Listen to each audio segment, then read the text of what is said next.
우리 강단의 그리스도라는 주제로 우리 여러 목사님들 만나 뵙게 되어서 너무도 반갑게 생각합니다.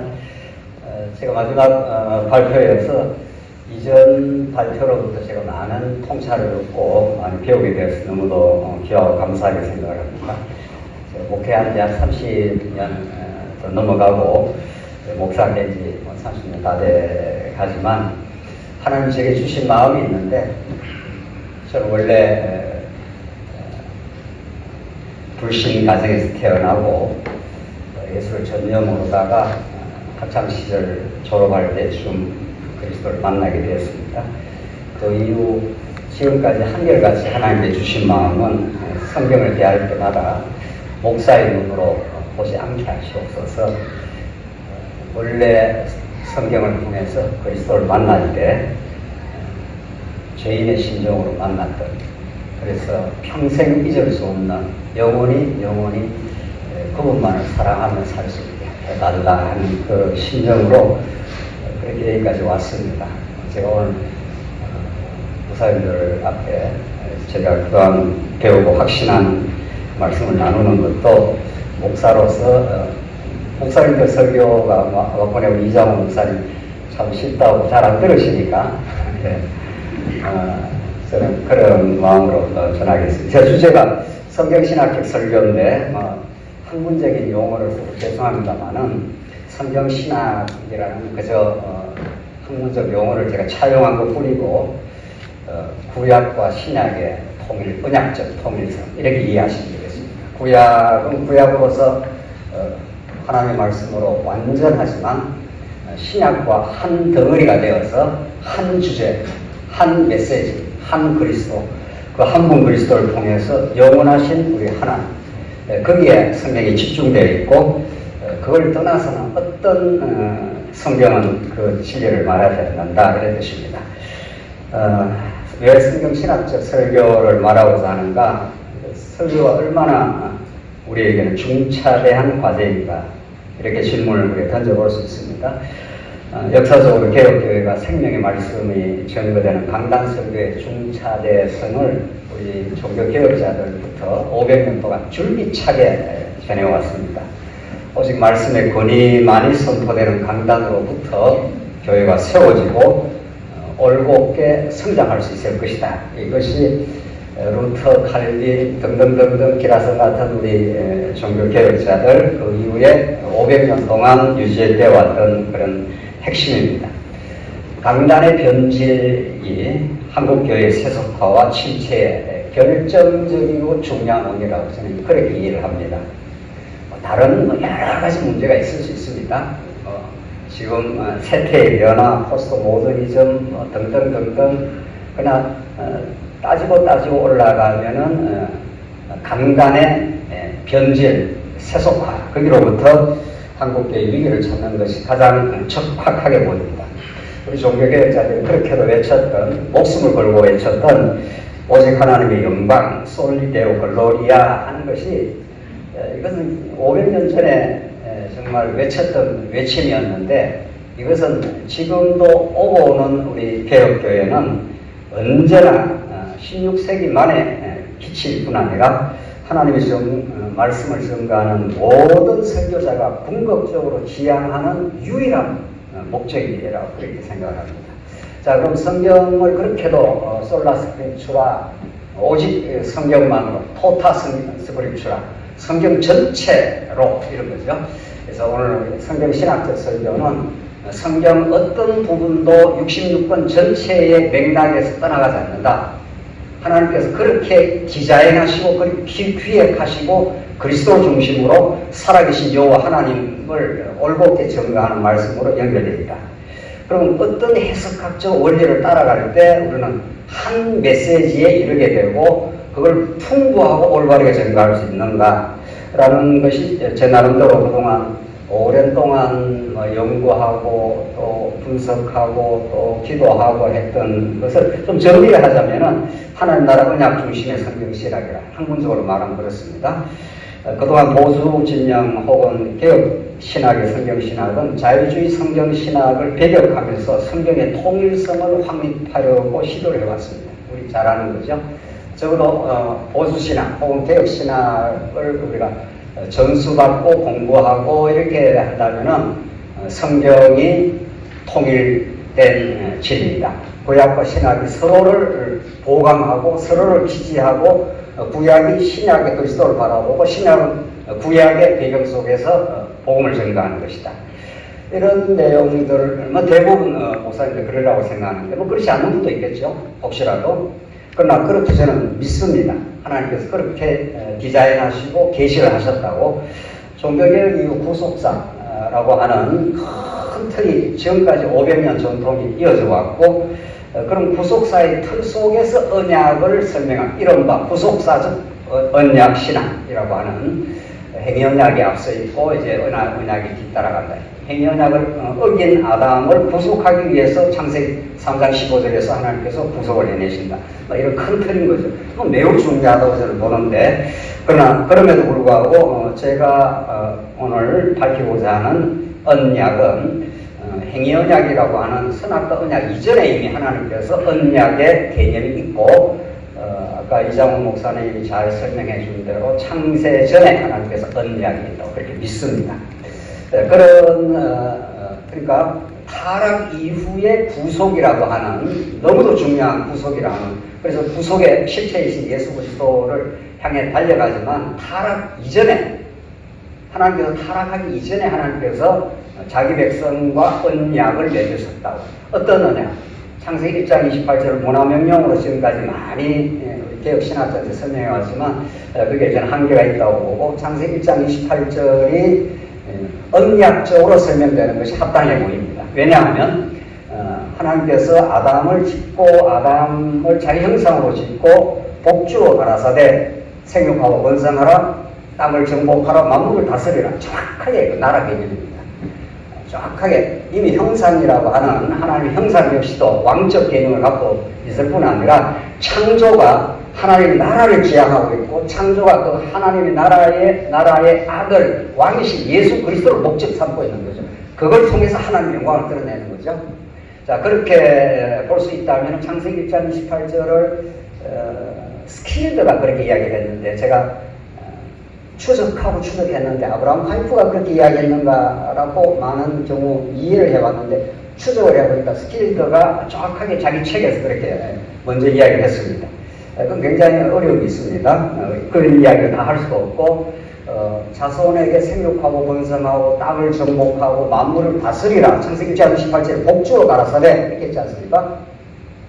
그것이 노아 언약에 정확하게 나타납니다. 똑같습니다.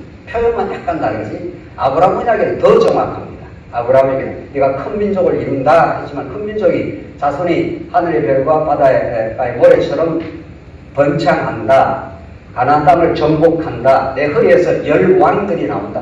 정확하게 그 나라의 3요소가 나오죠. 그러니까 아담에게 하신 세 가지 나라의 하나님 나라의 3요소가 노아 언약에게 타락에도 불구하고 그대로 하나님께서 그 나라를 이루어주겠다. 하나님 나라를 이루어주겠다. 그렇게 하고 나서 여전히 타락했지 않습니까? 타락이 그대로 드러났죠. 바벨탑까지 갑니다. 완전히 하나님과 같이 되려고 성과 대를 쌓아서 우리 이름을 내자. 그런 폐기한 그 시대에 하나님께서 아담과 맺은 하나님의 나라에 관한 언약을 여전히 하나님께서 다시 체결해 주시는 거죠. 아브라함에게. 그 아브라함에게 그렇게 하나님이 체결해서 그 나라를 내가 모세 언약의 율법의 방식으로 성전의 방식으로 이 나라를 내가 이루겠다 이런 거죠. 그것이 모세 언약이고 그리고 그것이 다윗 언약에 와서 다윗 때 와서 성취가 되죠. 그대로 구약적 하나님 나라가 성취가 되고 그 나라는 너희가 지켜내는 것이 아니라 솔로몬 성전의 방식으로 이 나라를 영원히 망하지 않게 하겠다. 이게 다윗 언약이죠. 그러니까 하나님 나라와 성전은 분리 불가한 개념이죠. 창세기에서도 이미 하나님께서 1장에서 하나님 나라에 복을 주신다 하고 2장에 에덴 동산이 바로 성전 개념이 이미 원형적으로 들어있습니다. 선악과가 먹으면 죽는 나무고 생명나무 먹으면 사는 나무죠. 하나님께서 죽이고 살리고 하는 방식으로 십자가의 방식으로 하나님 나라를 이루겠다. 내가 그리스도를 보내겠다. 그 그리스도를 통해서 하나님이 얼마나 크시고 놀라우시고 능력 많으시고 신실하시고 자비하신 분인가 그걸 드러내겠다. 이게 하나님의 자기 영광의 계시라고 볼 수 있는 거죠. 그래서 저는 구속사적 언약신학을 굉장히 존중하고 이해하고 또 그 가치와 의미를 인정하지만 그것을 타락 이후의 언약이라기보다 타락 이전에 하나님께서 하나님 나라에 관한 언약을 우리 처음 오전 시간에 그 하나님 나라라는 주제가 얼마나 중요한가 하는 거 많이 밝혔지 않습니까? 저는 100% 동의합니다. 그런데 그 하나님 나라는 십자가라는 방식이 아니고는 이루어질 수가 없는 거죠. 인간이 타락 이후에 인간 스스로 하나님 나라를 이룰 수 없고 세상 나라는 절대적으로 구분되는 하나님 나라를 하나님이 이루시겠다. 왜? 하나님 나라를 통해서 자기 영광을, 자기 계시를 하시겠다. 이런 뜻인 거죠. 그런 의미에서 하나님 나라 킹덤 카버넌트라고 하는 이 개념을 동원하고 있습니다. 그래서 하나님 나라 신학이 아니라 하나님 나라 언약 신학으로 하면은 하나님 나라는 성전과 결부되어 있고 그 성전 개념이 십자가와 결부되어 있기 때문에 이 모든 것들이 언약, 하나님 나라, 십자가가 조금도 분리될 수 없다. 성경 66권 전체는 하나님의 자기 계시를 위해서 언약이라고 하는 가장 중추적인 자기 언약 계시의 방편을 쓰시고 그 언약을 뭘 언약했는가 하면 하나님 자기 나라를 하나님 나라를 건설해 주시겠다. 어떻게? 십자가의 방식으로, 성전의 방식으로 이렇게 이것이 잘 짜여져 있는 구조처럼 전체 성경 전체가 메타 내러티브로 어떤 거 하나를 강조하는 게 아니라 전체가 하나님의 자기 계시를 위하여 자기 영광의 선포를 위하여 되어 있다. 이렇게 정리를 저는 하고 있습니다. 63페이지 그래서 언약은 이제 하나님 나라 언약을 중심으로 하는 성경 신학을 말하고 있는데 첫 번째 2-1입니다. 언약은 하나님의 자기 계시의 근본 방편이라. 이걸 우리가 인정 안 하기는 어렵겠죠. 왜냐하면 성경이 구약과 신약 이렇게 해서 언약의 메시지고 그 역사 내적 언약이 아니라 창세전에 하나님께서 언약을 하신 거죠. 창세전에 하나님이 만물을 작정하시고 예정하시고 언약적 개념을 갖고 있는 거죠. 성부와 성자 하나님이 그런 영원하신 하나님을 이제 계시하시겠다. 어떻게? 언약의 방식으로. 그래서 신구약이 그렇게 통일성 있는 거죠. 칼빈이 이 부분을 잘 지적을 했습니다. 그러니까 구속사적 성경 이해는 루터에게 크게 비춰져 있는 거죠. 루터는 너무도 중요한 우리의 종교개혁자 중에 정말 한 분인데 루터가 너무도 가톨릭의 행위 구원에 고민을 하다가 하나님께서 깨닫게 하심으로 의인은 믿음으로 말미암아 살리라. 이걸 터득하고 나서 루터는 십자가에 꽂히고 말았습니다. 너무도 중요한 거죠. 근데 그 십자가가 구속의 개념으로 이제 그렇게 설명을 해놨는데, 루터에게는 충분히 언약적 개념은 좀 약한 거죠. 칼빈이 기독교 강요에서 구약과 신약이 언약적 통일성을 가지고 있다. 구약과 신약이 언약으로 보는 것이 타당하다. 잘 지적하는 부분이죠, 칼빈. 그러니까 칼빈은 그 시대에 그 모든 성경 60권을 다 풀어가기는 어렵죠. 또 충분히 그 시대에 감당을 잘 했고, 17세기에 와서 언약 신학자들이 아주 만발했습니다. 17세기에 존 오웬 등등 해서 프레뉴스까지 이렇게까지 소위 말해서 구속사적인 큰 틀 속의 언약을 설명해 나가는 그런 언약 신학이 지금까지 이제 왔다고 봐야 되겠죠.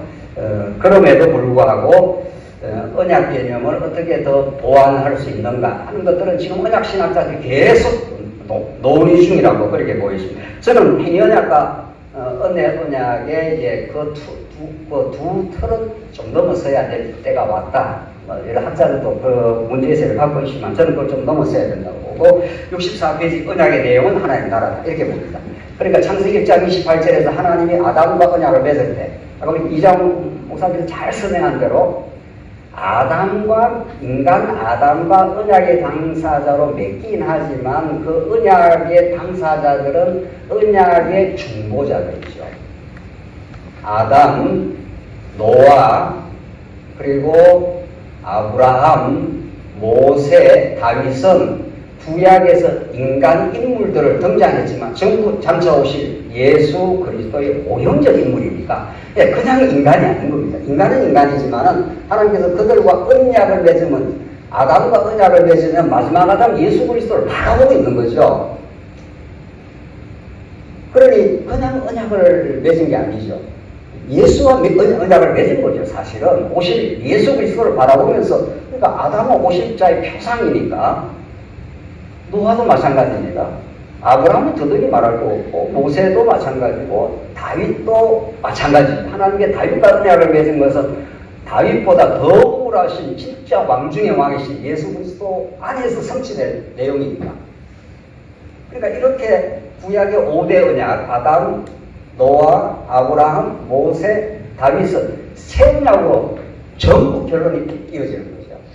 자꾸 새 언약을 그냥 단순히 우리 신비에 새긴 언약이다, 그렇게만 볼 게 아니라 구약 전체를 묶어내고 예수를 지향하고 있는 거죠. 예수님이 새 언약의 참 실체로 오신 거죠. 자, 그래서 이 언약의 내용이 하나님 나라로 보면은 참 성경이 읽어가기가 쉬워집니다.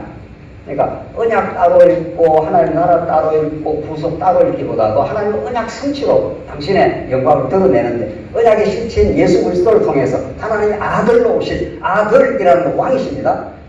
아버지의 모든 대권을 가지고 아들이 오는 거니까, 상속자로 오시는 거니까. 자, 그러니까 그 예수가 언약의 근본적인 상대자죠. 하나님의 언약의 중보자입니다. 그 아담에게 뭐를 하나님께서 언약을 했는가?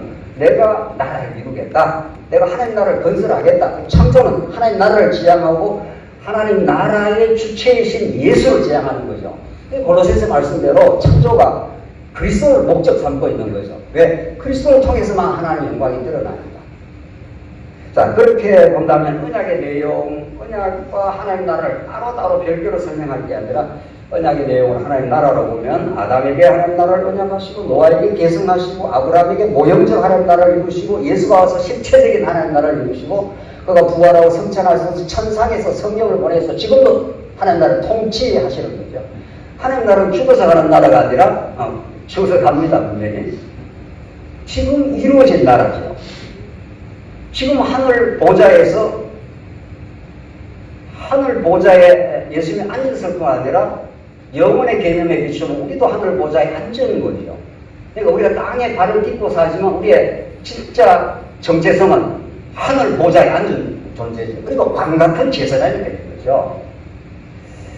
이 메시지가 우리 고난의 삶을 살아가는, 우리 고난의 어려움에 우리 목회를 막상 해보면 얼마나 성도들이 힘든 광야를 걸어갑니까? 그러나 하나님 나라는 앞으로 올 나라가 아니라 분명히 오지요. 새하늘과 새 땅에서 영원히 성취. 이미 하나님 나라는 창세 전에 이미 세워진 나라죠. 그러니까 언약하면 바로 성취가 되는 거죠. 알파와 오메가 떨어져 있지 않습니다. 영원 안에서 한 시점이니까. 영원한 하나님의 자기 능력이 시간의 과정을 통해서 계시되고 있는 거예요.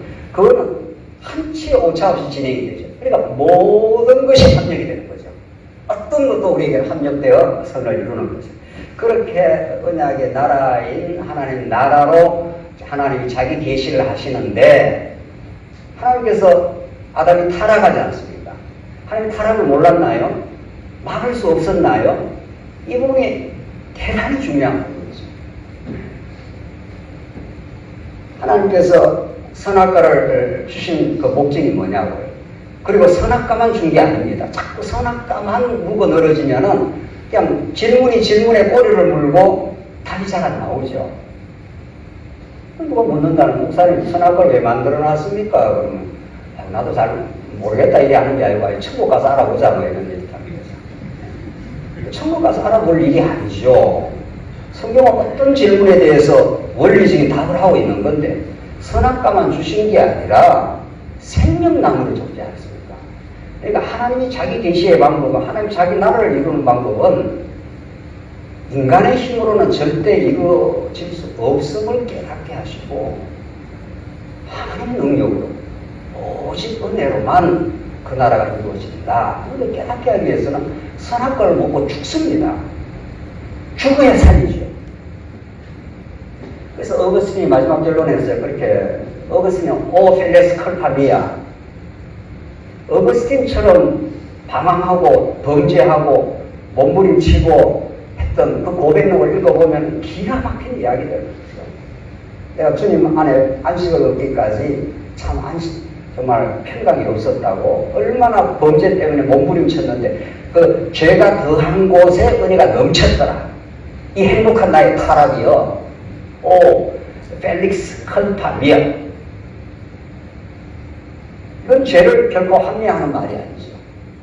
죄를 지어야 된다는 말이 아니죠. 죄는 짓는 것도 아닙니다. 나중에 보면 더 심도있게 보면 아담 타락이 우리는 죄 덩어리입니다. 그냥 우리 존재 자체가 죄입니다. 우리 존재가 죄이기 때문에 죄를 짓고 말고 할 것도 없습니다. 그러면 범죄를 좀 안 하면 의인이 되나요? 이 문제부터 정리가 안 되면 예수를 만날 이유가 없는 겁니다. 그러니까 좀 깨끗하게 살고 목사가 그렇게 특별히 무슨 죄를 안 짓는 것 같으니까 예수께로 절박하게 갈 이유가 없는 거죠. 목사 하는데 그렇게 죄를 짓나요? 그러니까 범죄는 죄에서 그냥 그때마다 하나님의 손을 놔버리면, 다윗에게 손 놔버리면 그냥 빠져버립니다. 왜 하나님께서 그걸 허락하시나요? 다윗의 그 많은 시편들을 만들어내시려고. 다윗은 바세바 이전과 바세바 이후가 180도로 달라집니다. 만약에 바세바 사건이 없었으면 다윗은 그렇게 하나님 앞에 시편 51번 1편처럼 내가 죄 중에서 잉태하여 죄 중에서 출생하였나이다 그렇게 안 했을 겁니다. 내가 괜찮은 사람이고 왕될만 하니까 이렇게 나라를 건설하지. 하나님께서 바세바 사건이 일어나지 않습니까? 거기에 다윗이 아무 자주장을 못합니다. 완전히 낮아집니다. 그리고 하나님의 은혜가 아니면 살 수 없다고 그렇게 하나님이 다윗을 만들어버리고 맙니다.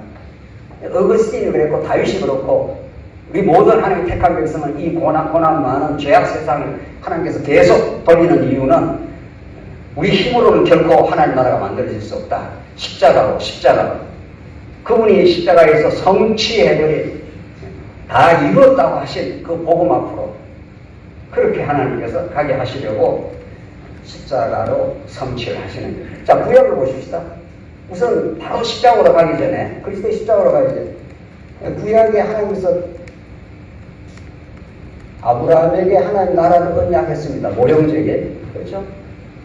내 자손의 하늘의 별과 땅의 모래처럼 많아진다. 가나안 땅을 반드시 정복한다. 그리고 너 뿌리에서 열왕이 나온다. 정확하게 나라의 3요소예요. 하나님 나라의 3요소. 자손이 있어야 되고 땅이 있어야 되고, 지금 자꾸 학자들이 자손 땅 이야기만 하는데 그렇잖아요.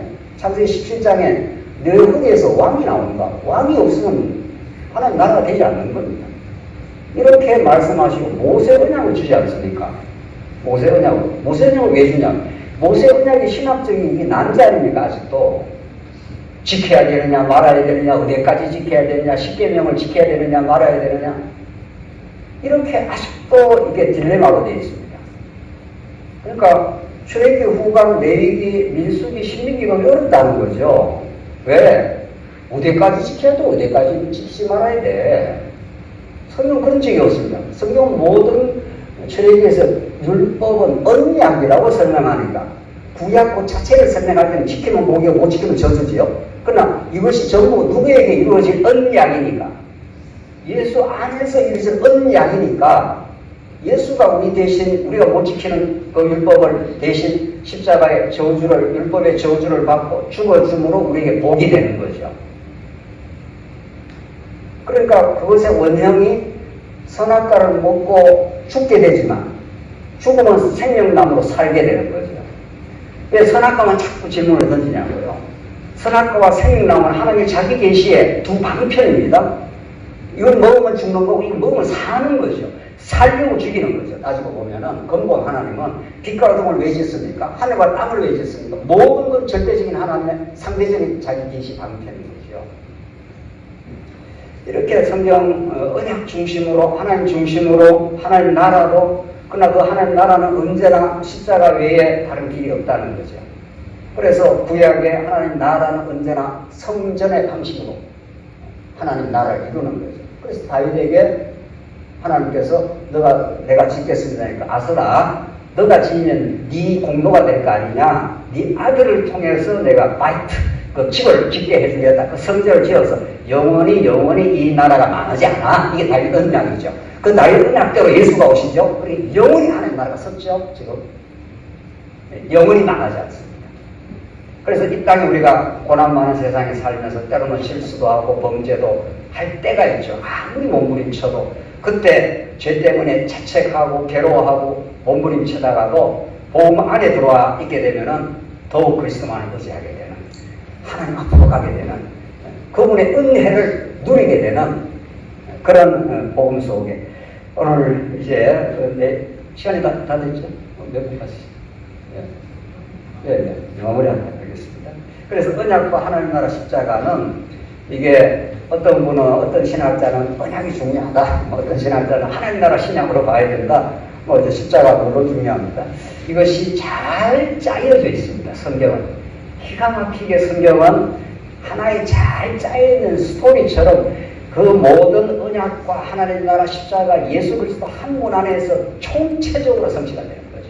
그분의 인격, 그분의 사역, 그분의 하시는 일 속에 그의 죽으신, 고난받으신, 죽으신, 부활하신, 성천하신, 하늘 보좌에 지금도 통치하신, 성령을 보내주신, 다시 재림하신 그 예수 그리스도의 사역 안에 언약대로 이루어주신 그런 하나님 나라의 실체로 와서 회개하라, 천국에 가까이 왔느니라. 그리고 모든 복음서가 십자가로 우리 가지 않습니다. 물론 우리가 십자가만을 강조하는 건 아니겠죠. 십자가가 가장 결정적인 거고 그 위에 부활, 성천, 보좌 우편, 다시 재림이다. 그리스도의 사역이니까 그렇게 이게 너무 잘 짜여져 있습니다. 이것이 정말 잘 짜여지게 되면은 정말 하나님 되심을, 하나님의 영광을 참 올곧게 전할 수 있지 않겠는가 하는 것이 제가 발표하는 핵심입니다. 기존 설교가 참 어려움이 많습니다. 지금까지 한국교회는 제목 설교의 지배적인 패러다임으로 되어 있어 보입니다. 어떻게 하겠어요? 제목 설교 할 수밖에 없으면 해야 되겠죠. 또 때로는 필요하면 제목 설교도 해야 되겠죠. 그러나 칼빈이 그렇게 안 했습니다. 칼빈은 정말 어느 본문 설교를 하다가 어디 쫓겨나면 다시 그 본문에서 다시 시작한다는 거죠.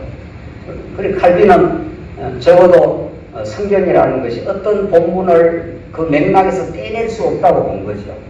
한 맥락이라고 본 거죠. 칼빈은, 우리 믿음의 선지는. 그래서 제목 설교를 할 수밖에 없다면은 그 한계가 분명히 있음을 우리 알고, 창세부터 계시록까지가 한 문맥입니다.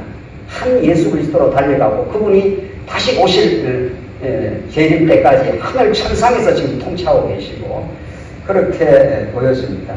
우리 설교자들은 내가 하고 싶은 이야기를 하는 게 아니죠. 내가 하고 싶은 이야기를 하면은 그거는 반설교가 되겠죠. 성경이 가르치는 그리스도, 그 그리스도를 통해서 그 하나님의 나라로 오신 십자가로 그 모든 일을 이루신, 그걸 십자가를 통해서 하나님의 위대한 속성을 드러내는 그 하나님 중심적 설교라는 것이 한국교회에 다시 되살아나길 바라는 거죠. 이게 우리 믿음의 선진들이 많이 강조했던 부분이고, 지금 그것이 희석되고 있다면은 한국교회는 그 부분으로부터 새롭게 될 이유가 있습니다. 어떤 다른 것으로도 교회는 근본적인 개혁이 일어나기 어렵습니다. 설교자가 강조하고 싶은 숨은 주제가 있고 그것을 입증하기 위해 설교 본문이 채택된다면은 하나님 너무 슬프십니다. 내가 나를 계시한 거 아니냐? 너가 가르치고 싶은 걸 정해놓고 본문을 끌어당기면 안 되는 거죠. 내가 전하고 싶은 게 아니라 그분이 원하시는 그분의 자기 영광의 선포를 나는 죽고 그리스도가 사신 그분을 전가하는 그 놀라운 사역이 설교라고 그렇게 믿습니다. 구속사적 설교는 너무도 소중하죠. 복음주의, 개혁주의 신학 입장에서 66페이지 이것은 도덕적 설교, 기복적 설교는 완연한 차이점을 갖고 있습니다. 오늘도 우리 구속사에 대해서 참 좋은 우리가 발표를 들었는데 구속사가 인간의 구원으로 결론을 지어주면 그게 문제가 되죠. 구원을 이루시는 하나님의 일로, 하나님의 영광으로, 그분의 일하심으로 드러나는 건 아주 좋은 거죠. 그럼에도 불구하고 구속사는 루트에 이게 너무 많이 빚어졌습니다.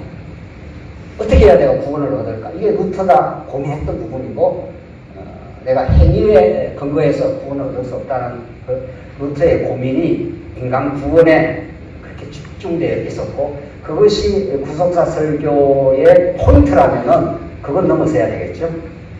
그래서 마지막 결론입니다. 하나님 나라 언약 중심의 설교, 성경신학 설교의 새 지편이 있습니다. 분명히 하나님께서 아담에게 하나님 나라를 언약하시고, 노아를 통해서 이제 아브라함을 통해서 모세를 통해서는 그 하나님 나라의 통치 방법입니다. 모세 율법이라는 게, 구약은 율법이라는 방법을 통해서 하나님 나라를 이뤘다면, 신약에는 예수가 하나님 나라로 오시고, 구약에 하나님 나라도 예수님이 이루시고, 율법도 예수님은 율법과 선지를 다 성취하러 오신 분이죠. 이제는 율법을 우리가 지키는 게 아니라 새 언약에 여기신 성령이 우리 안에 오셔서 신비의 하나님 사랑과 이웃 사랑을 심겨주시면 그럼 그에 이끌려서 살게 되겠죠. 그래서 우리가 한 것이 아니라 우리가 평생을 주를 위해 살고 평생을 교회를 섬기고 수많은 교회를 섬겼다 하더라도 내가 한 것이 아니요. 내가 다른 사도보다 사도 바울의 고백대로 내가 다른 사도보다 더 많이 수고하였으나 내가 한 것이 아니요. 정확하게 자기 부정을 합니다. 자기 부정 속에 하나님의 무한한 영광이 드러나는 거죠. 이것이 우리 설교의 참된 지표입니다. 이렇게 성경은 66권을 하나도 빼지 않고 연속적으로 강해 설교하는 것이 합당해 보입니다. 타락을 통한 구속은 하나님의 공의와 사랑의 실현임을 설교할 이유가 있습니다. 하나님께서 왜 이 죄 많은 세상을 지금 섭리하시느냐 하는 거죠. 때로는 몸부림치고 그렇게 우리가 우리 죄인됨을 발견하게 될 때마다 하나님의 그 구속의 놀라운 은총을, 그 구속의 은총을 통해서 하나님의 무한한 사랑을 끝없이 참아주십니다. 그래서 죄는 하나님의 생명으로부터 단절인데 죄 그 자체는 지극히 부정적인데 놀라운 사실은 하나님의 깊으신 경영 가운데 그 죄악으로 말미암아 그리스도의 절대적 필요성을 더욱 발견하게 하시려고, 그래서 하나님의 은혜가 아니면 살 수 없다는 걸 알게 하시려고, 하나님의 은혜만이 우리 교회를 세운다는 걸 알게 하시려고, 그 결론에 이르게 하시려고. 그래서 구약에 그렇게도 많이 강조한 여호와 하나님의 영광과 그리스도는 분리되지 않습니다. 그리고 오늘 그리스도를 너무도 강조해야 되지만 구약에 너무도 많이 나오는 여호와 하나님의 이 이름과 우리가 신약의 결론으로 말하는 그리스도는 분리되지 않습니다. 여호와 하나님이 바로 언약의 하나님이고 예수를 통해서 자기 영광을 계시하겠다 이런 뜻입니다. 교회는 정말 정당한 성경 해석과 설교로부터 우리 교회가 회복할 수 있었고, 정말 오늘 제가 발표하는 성경 신학이라는 것은 학문이 아니라, 저는 학문 별로 좋아하지 않습니다. 제가 많이 학문을 공부를 했는데 학문이 아니라 구약과 신학 그 자체로 생생한 복음이 전거될 이유가 있고, 그것은 하나님의 계시 드라마처럼 성경은 너무도 하나님이 하시는 일을, 자기 영광을 반전의 역사를 통해서 십자가의 죽으심한 부활의 역사를 통해서 이루어내시는 하나님의 영광이 있습니다. 이것이 우리 설교자가 지향할 하나님의 자기 영광이 아닌가 그렇게 믿습니다. 감사합니다.